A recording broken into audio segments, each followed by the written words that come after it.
വടക്ക് കിഴക്കൻ സംസ്ഥാനമായ മണിപ്പൂരിൽ 2023 മെയ് മാസത്തിൽ ആരംഭിച്ച വംശീയ കലാപം രാജ്യത്തെ ഏറ്റവും വലിയ ആഭ്യന്തര സുരക്ഷാ വെല്ലുവിളികളിലൊന്നായി തുടരുകയാണ്.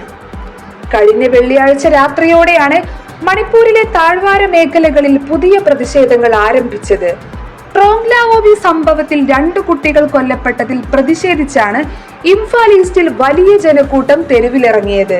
കർഫ്യൂ ലംഘിച്ച് റാലി നടത്തിയ ജനക്കൂട്ടത്തെ നിയന്ത്രിക്കാൻ സുരക്ഷാ സേന ഇടപെട്ടതോടെ സ്ഥിതിഗതികൾ സംഘർഷഭരിതമായി.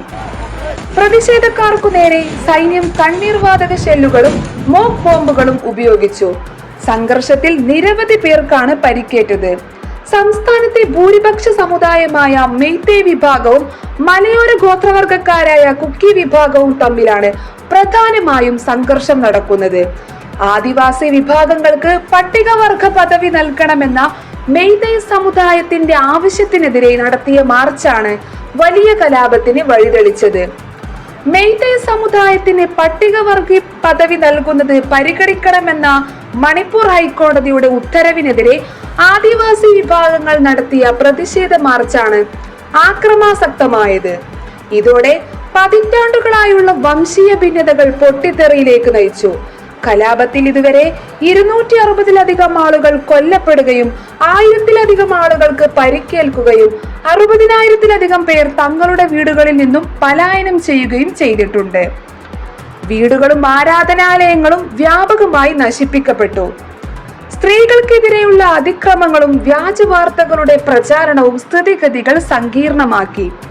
വെറും സംവരണ പ്രശ്നം മാത്രമല്ല ഈ കലാപത്തിന് പിന്നിലുള്ളത്.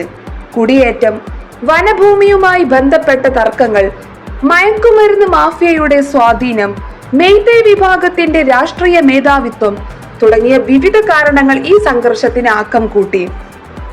മണിപ്പൂർ ഇന്ന് വംശീയമായി വിഭജിക്കപ്പെട്ട അവസ്ഥയിലാണ്.